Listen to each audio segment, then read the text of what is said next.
What's going on, guys? Welcome back to my channel. If you're new here, my name is Layne and I am a nurse and nurse practitioner student. And in this video, I really want to dive into some outpatient nursing jobs because I know that with the pandemic, the inpatient world has been intense and a lot of people are burnt out. And a lot of nurses are looking for their next phase of their nursing career, whatever that may be. And so if that's you and you're starting to explore what might be a different route for you, I just want to let you know about some of these outpatient nursing jobs that might be a great fit for you. All right, let's discover.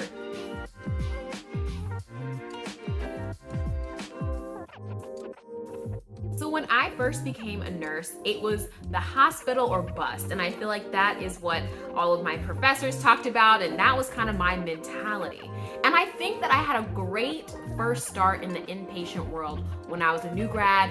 And really most of my career has been inpatient. But now I'm starting to realize that there are so many outpatient bedside nursing jobs that you can do. And it's so interesting what nurses can do in a variety of settings. So if you're someone who still wants to give direct patient care, but maybe wants to try a different setting, these are some nursing bedside jobs that you can still do in the outpatient world. All right, so the first type of outpatient bedside nursing job that I found really great was being an aesthetic or cosmetic nurse. And so these nurses are still working directly with patients, usually giving injections like Botox or collagen.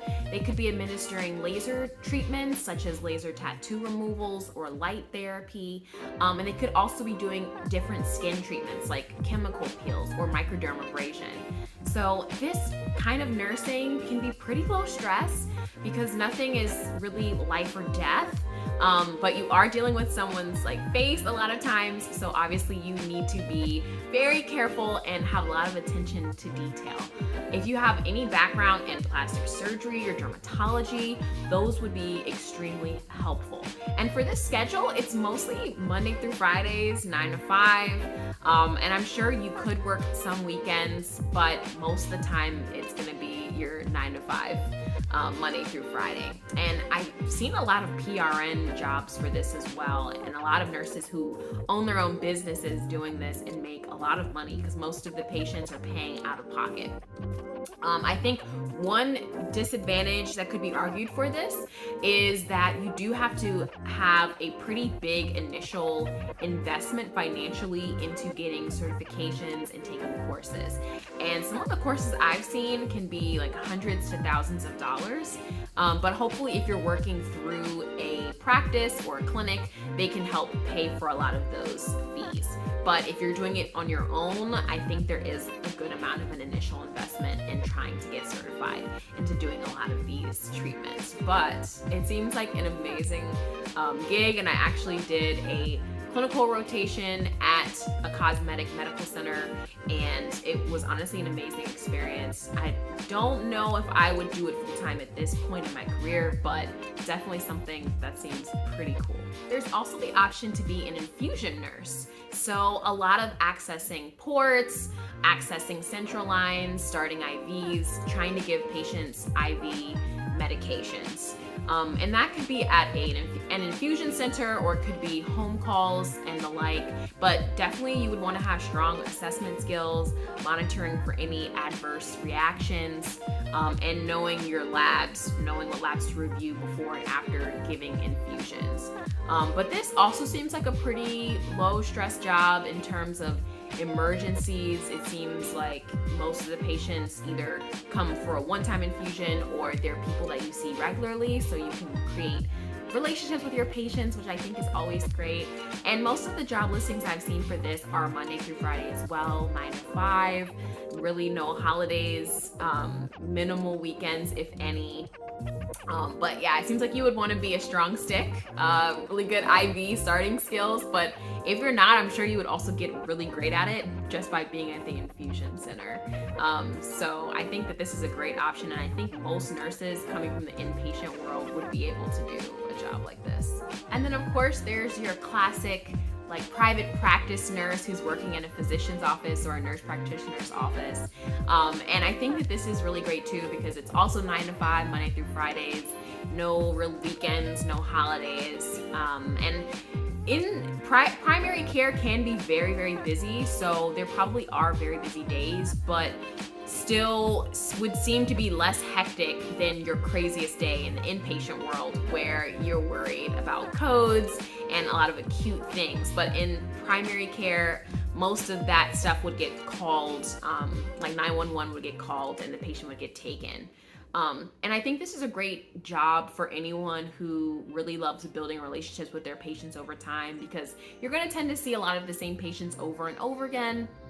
And I think that the rate of burnout would be a lot less as a registered nurse in this setting. Another great outpatient bedside nursing job is being an endoscopy nurse, whether that be the nurse who's actually in the procedures with the physicians doing colonoscopies or EGDs, or if you're a recovery room nurse or a pre-op nurse. And I think this is a great outpatient bedside nursing job because it is a lot of the same types of patients and a lot of the same types of procedures. So it's not extremely hard to pick up things that you're monitoring for, and I feel like you really understand your population very, very well. And it is very, very fast paced. So if you're someone who likes to be on their feet all day, likes the day to go by very quickly, trust me, endoscopy centers definitely goes by very quickly. So you do need to be very efficient. And anesthesia is usually close by. They're around, so if there's any emergency, you can always ask them. And most of the patients are very healthy. Most of them are nice. And for the ones that maybe aren't as nice, you usually only have to be with your patients for about 30 minutes, 45 minutes at max, because you kind of have to keep things moving. So it's not really as much for people who want to build long-term relationships with their patients, but if they like to talk to a lot of patients and help them recover well, I think this is a great job. The only thing that I think would make this not for someone is if you like to have a ton of variety in your day and a ton of variety in the population of patients that you see, because like I said, you are going to see the same type of patients. So this might not be something long-term for you if you really need something new every single day. If you're interested in working with the pediatric population and being outpatient, I think you should definitely look into being a school nurse, because school nurses, they know all about hearing, vision screening. They know about how to deal with anaphylaxis and allergic reactions in kids. Like, they know how to work with kids in special needs, and they just become experts in peds. And they also get to build these long-lasting relationships with the children and patients that they get to serve. And I think that's amazing. Every school nurse that I've talked to loves being a school nurse, and they have no regrets about it. And they just love what they do. And I think this is also great for someone who maybe even has young kids, is building a family, and they want to be on the same schedule that children typically are, which again, probably Monday through Friday, might be closer to like 8 to 3, maybe 4. But again, no holidays, like when schools are out, you're out. If there's a snow day, I'm assuming you don't have to work. And you can also be a health leader in the school to staff and students as well. And it would seem that you can follow up on different passion projects or health initiatives that you want to do in the school. And there's such a need for school nurses. Most schools, I think up to 40% of schools actually don't have a school nurse. So it's very needed as well. So I think this would be an awesome option if you want more experience in peds and you want more of that outpatient experience. And kind of going along with that, there's also being a summer camp nurse.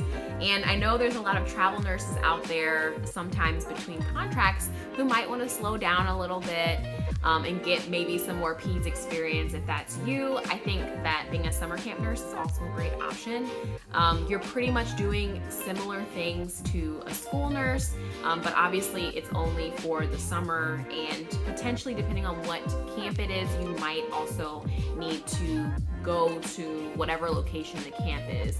And of course they would provide you with lodging, food, if that was the case, if it was like an overnight camp. And so I'm not sure exactly how it works with overnight camps, if you're on call all of the time, on the weekends. If you've been a summer camp nurse, I would love to hear your experience in the comments below. But it seems like it would be a great experience maybe for someone who doesn't have kids, or like is okay with being away for the summer, or just maybe wants to get out in nature and reflect and kind of help their burnout by connecting in nature. I think that would be a great option for you. I think that one thing to also be mindful of with school nursing and summer camp nursing is typically you are going to be the only healthcare professional at that location, whether it be the school or the summer camp. Or maybe there might be a couple other people like on and off, but there is a lot of autonomy and independence. And then for some people that's amazing, but for other people I know that might scare them a little bit.